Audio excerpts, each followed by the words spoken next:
Alright, so this is another video where I'm expressing this without a great amount of certainty within myself. It's a new idea, it's a fresh idea, it's something that I can't tell where it's coming from. So, I'm not sure if this has just been inspired from my DMT experience or if it's just from getting older. Um, I've been more concerned with death. I mean, just it's been in my reality more um, since experiencing the DMT breakthrough, and I'm not sure if it's just if it coincided in it with a time where I was questioning my own life and I had that experience, so it just amplified uncertainty, or if it's just me getting older. Um, I also don't know if this is partly just from me being more aware nowadays and also combined with my physical circumstance being in an old house. I'm like the least active in my whole life so far right now. So it's something new. Maybe I'm just becoming more sensitive to the nature of death, like honestly the longer we live the closer to death we are. And if somebody is a sensible being, I wouldn't doubt it if they concern themselves more with that thing, whatever death is, um, the more they get older. So, the question that I made this video yesterday, and it ended up, my computer is just unreliable right now. I'm getting a new one. The video just didn't encode or whatever, and it didn't work out. But it was kind of good because later that evening, last night, I watched a Stargate episode, and this one character was dying for like the 100th time, but it's a show, so they figure out how to save him. But this time, it just happened to be this time, he's like, no, I've had enough. And one of the other episodes in the past was talking about this spiritual force that they call Uma or Oma or something like that. Um, and it's like the state of enlightenment. It's this one race off in the forest of a planet found enlightenment by just meditating all day or something. It's very Buddhist like. And in this previous episode last night, the character that was going through this process was dying from radiation, sickness, and was like going through these visions and stuff.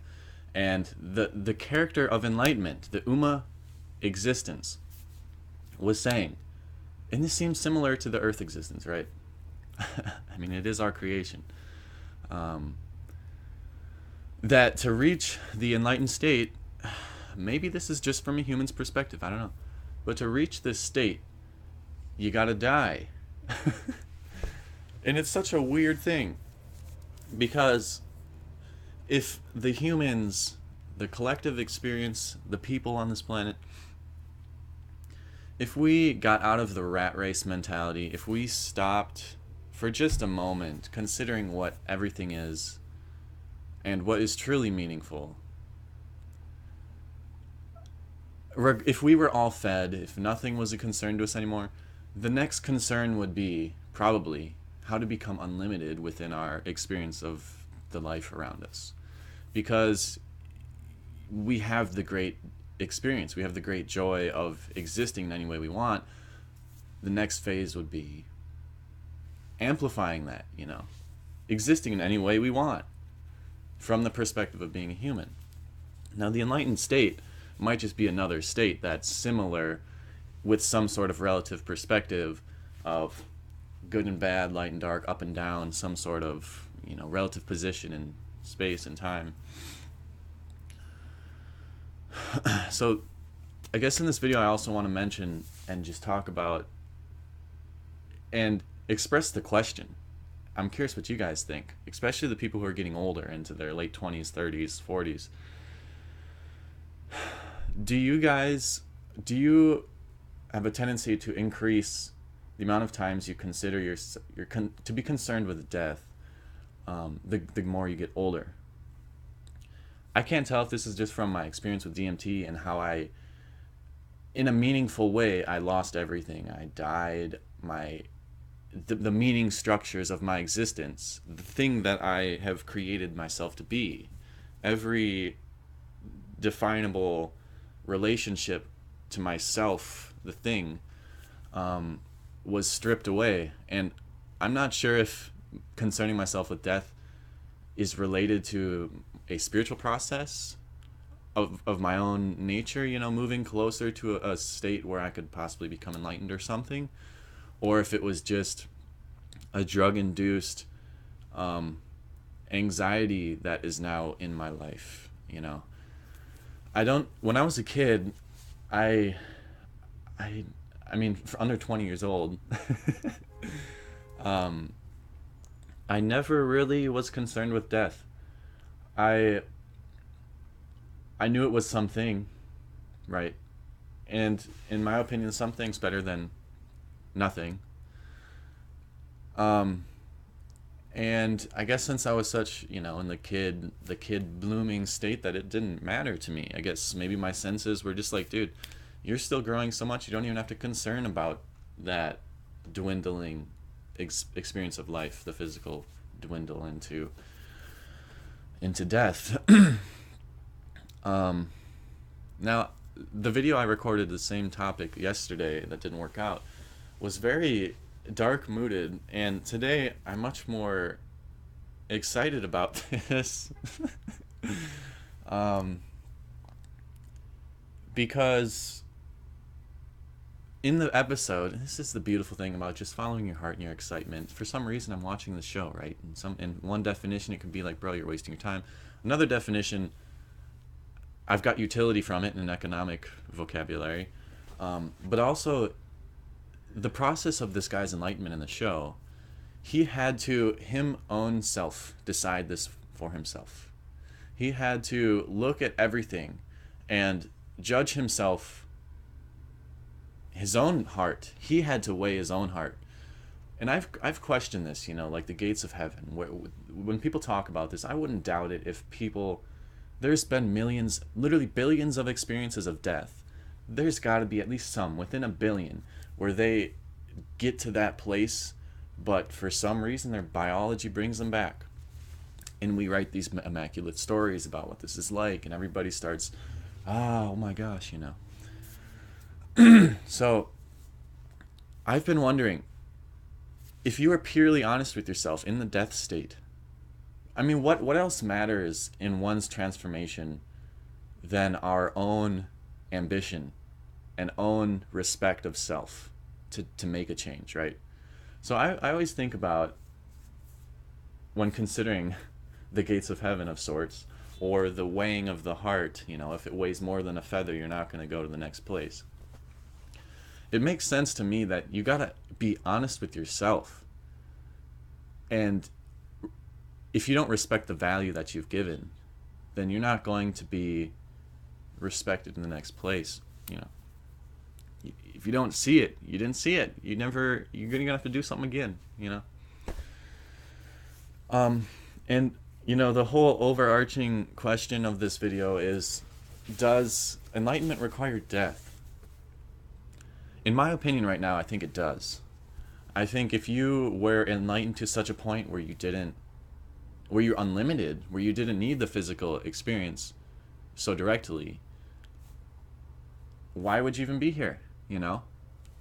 That just makes sense to me. But it's also kind of sad, isn't it?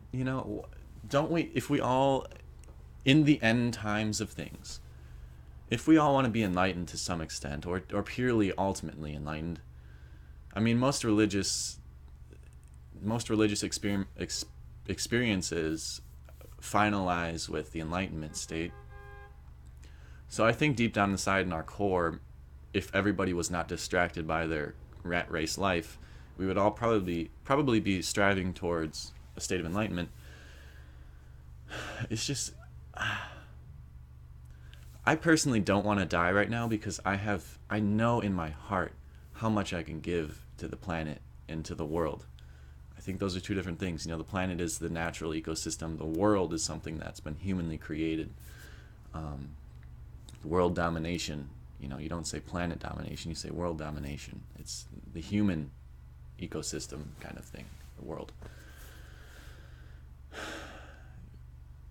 You know, it's just kind of sad, because when it's not sad, it's sometimes unfortunate based on the perspective of being a human, a physical state human, because how beautiful it must be to be enlightened, and how beautiful it would be to be able to give that gift to other people. And I wonder about these spiritual masters, you know, the people who supposedly know, or at least are getting very close and getting to know the enlightenment state. They must have something that's just keeping them here, you know. In my opinion, it must be some sort of negative thing based upon the perspective of an enlightened being. You know, if you are this enlightened being, this thing below is negative, regressed, something, whatever, you know, the not self. I think from that you might say the physical state might be a little bit worse, but at the same time, maybe enlightenment is an equaling of ground. That's another thing I've been considering. Is like greatness, for some reason, I've been respecting greatness as something that is greater or beyond the norm. In an egotistic kind of way, I've been feeling like greatness is better than not great. But a metaphor popped in my head last night. This is kind of a tangent. How the great things are always supported by the good things, you know? And the good things are supported, like everything is supporting itself. There is no such thing as great without the rest of the spectrum. There's no purple without green, you know what I mean? There's no color one without rest of color infinity, you know? So I for the first time last night, I was like, oh, greatness isn't this thing. Like, greatness isn't this triumphant sitting on the throne. Greatness is it just happens to be a life that is probably very active, probably very demanding, probably very challenging. And now if you consider greatness from that definition, not many people would want to be great. You know, it's extremely challenging, it's demanding, it requires a great amount of attention. And so based on a spectrum of that, imagine just being good. You just need a good amount of attention, a good amount of grace. Oh, you don't need to be great, just a good. That's kind of, to some people, that sounds more appealing than greatness. And I feel like in the natural spectrum of nature, the spectrums that nature creates, the vast amount of possible combinations and recombinations and expressions of the natural existence of human, every other animal, all of existence, but in this video I'm talking about human. Not everybody would want to be great. Not everybody would want to be good. Some people might even want to be bad. Some people might get a kick out of thieving, you know, being a thief. And I'm not the person to judge, you know, what somebody's nature is, really. The lions, sometimes they eat their babies, you know what I mean? And from one perspective, that's bad. But from the lion's perspective, who knows? Maybe it's a tactic to maintain their position as their own natural spot in the way of life that they're in, you know? Maintaining their position, maintaining their existence. That might just be natural. You know, the spectrum of humans and all possible experiences might just be a reflection of the natural spectrums of possibility, you know?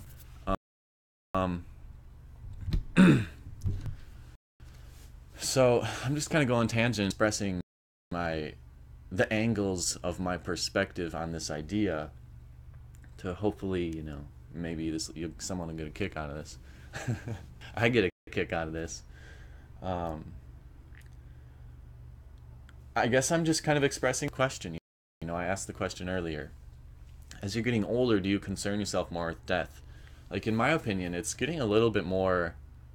I mean, yesterday I was feeling this a lot more than today, because the enlightened state in the TV show was like, it really connected with me in such a way where I was like, wait a minute. The person had to question themselves and be like, do you have anything more you need to do on Earth? Do you want to be on Earth? This, that. Do you respect yourself? And with all those questions facing myself, I reflected and said like, I am a great person. I am doing a lot of things for a lot of people.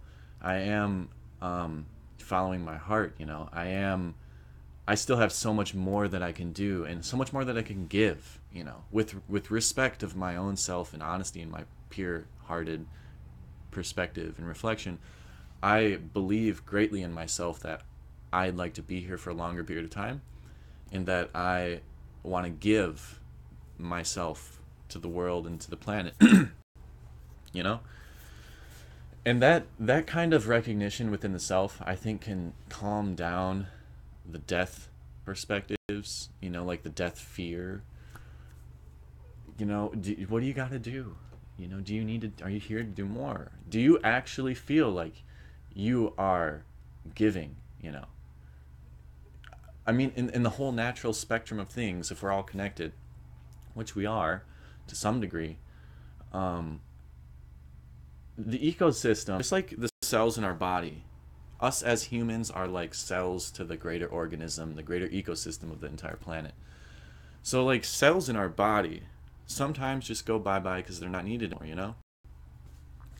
So I feel like there's an internal mechanism within that cell that decides to die that reflects upon itself at least somewhat,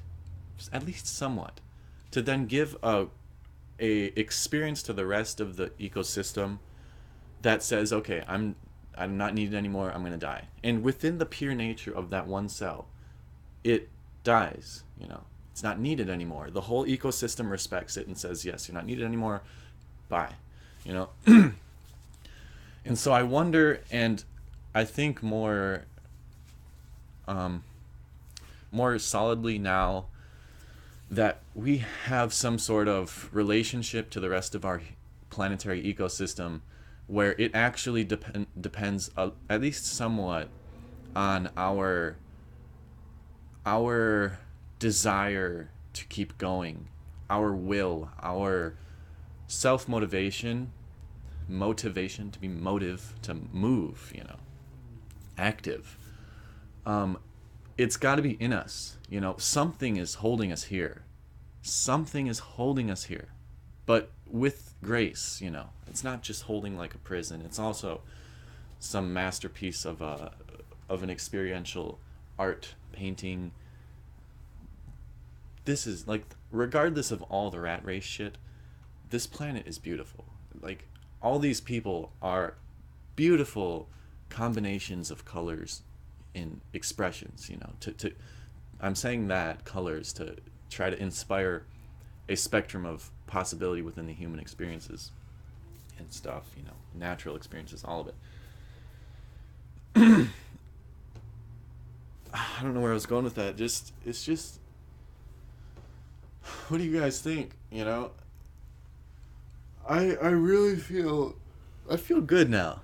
I feel like some of the DMT fears that I've been living with over the past 10 months, you know, it's been 10 months.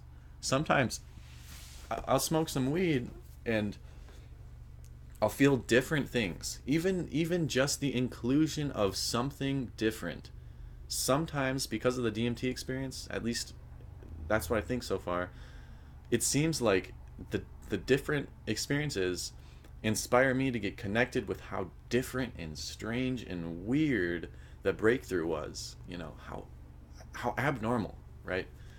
And because of that link, sometimes I just regress into a state of, oh my god, am I dying? Is this the time where DMT is going to take me under its wing again and I just get blown into bits within my own meaning structures, you know? But I think, you know, now I'm kind of coming to a point where, like, oh fuck, man, I can enjoy this. I don't need to die right now, you know? I feel more for myself. And throughout my life, I've felt very connected with my future. But over the past year and a half, I haven't. It's been like blank, and it's been scaring me, you know? That's why sometimes I feel like I'm getting close to dying. And, oh, I guess to wrap it all around, I don't feel that much now, today. And I feel like I've concluded a little bit within that experience. But this is the weird thing. I'm interested in enlightenment, you know. I'm dabbling in the feelings of completeness, in the feelings of ultimate ability within the nature of the self generation of experience. And sometimes, within my experience, death becomes the question. And I was once, not today for some reason, okay, maybe this is a change in my life, a little fork in the road here. But previously, I've been really afraid of even thinking about death because I feel like it's going to lead me to death. And I wonder what the spiritual masters of this planet, I wonder what their relationship with the ideas of death are like and how much they investigate it. Because in my opinion, if you're going to investigate death, you're going to touch it. You're going to get to know it in some way, that you're getting very close to it in some way, you know? Again, I'm interested in this. I've been interested in altered states of consciousness since the beginning of time. Literally, the beginning of time, the first thing I fucking reflected upon in my life when I was 3 to 4 years old was the passing of time and how it flowed differently depending on our attention and stuff like that. It's funny that since the passing of time is quite so literal to me right now. Since the beginning of time, I mean, since the beginning of time. The beginning of my recognized creation of time being a thing.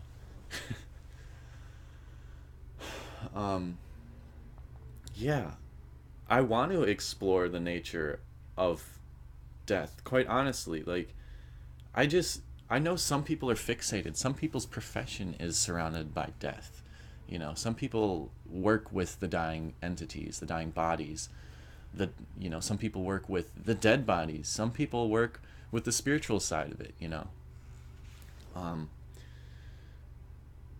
In the way I see it currently, just to reflect, and I'm again, this video is all about a conversation, a communication. Just what do you guys think as well? I feel like even if you're going to be working with death, or you're getting to know death, I feel like if you have the will to live here and now in this physical space, I feel like no matter how close you get to death, you can maintain your presence here. And even just saying that to myself, like, I feel so good right now. You know, fear of death has been a burden to me over the past 10 months. You know, when I was a kid, I never considered it. I was asked the question, you know. I imagined it. I imagined being a space entity, you know, some sort of entity of space, galactica. And now I just feel, oh my God, I feel really grateful that I'm able to have the space and time to come to these conclusions without being a part of the rat race, you know, like I'm part of it, but I'm not ingrained in it, and I'm so grateful for that. Because these past 10 months probably would have been hellishly difficult if I would have had to be like working a 9 to 5 every day. Oh my God. And that's the unfortunate reality about psychedelic experiences, is sometimes when they're extremely challenging, people don't have the means to reconcile the experiences within themselves because they got to be doing 1,000 other things, interacting with 1,000 other people. And, you know, your experience with a psychedelic is one of your own. It's unique, and, you know, you got to come to terms with that in your own situation, in your own time. Oh. You know, these videos are so good sometimes for my own health. It's like a meditation. Just, again, if you didn't watch one of my recent videos about meditation, one of the benefits of meditation, and a guided one by another human voice, is that you just get to hear another empathizing human. Because you know that they're empathetic. You know, they're giving you this experience. They're literally guiding you with their words. And the way that they guide you is, it's beautiful to just put a period on it. It's beautiful. And just to hear another human voice respect the human experience in such a way where they give you a direction of being in your preferred experience, because that's what a lot of meditation is about. It's not about being one thing or one idea. A lot of the new agey meditation stuff is more geared around us feeling unique, and predominantly I think many people want to feel good, so we tend to do the things that feel good, which is relaxing, easing the mind, all of these things. Even just hearing another human talk about it, it just puts another respect into the own self that this is possible, And that's part of why I create videos, is just to show that it's possible. Just whatever I am, whatever I'm doing, I know we're connected, and I appreciate the greater nature of the human spectrum, And I really enjoy being that person that can inspire the vision of something greater for oneself, and so I really appreciate being here in your life and being able to communicate this reflectively towards myself and with myself right now. It helps me live, spiritually, mentally, physically, and you guys are helping me live too, in reverse, And with that, I might as well segue because it's the end of the video. If you from this, a few dollars really does help on Patreon, or there's rewards for the Patreon system. All right, we can have little chats together. We can basically do like a full podcast together, a private, personal podcast, me and you, conversation for like 90 minutes, right? That's a possibility with one of the reward tiers in Patreon. And regardless, I'm very thankful. Like, thank you, anybody who shares your energy with me. You're like family, right? So that's gonna be it. Thank you guys so much for watching. I really enjoy these like intermediately long form videos. Not too short, not too long. I like that. I like attracting the people who enjoy these kind of videos. So I'm gonna keep doing this, and yeah, thanks so much for watching. I guess this is it. I'm grateful. I'm full of love right now, and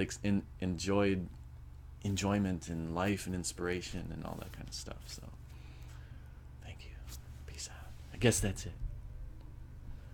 Much love from forehead to forehead, third eye to third eye. Pew. Peace out.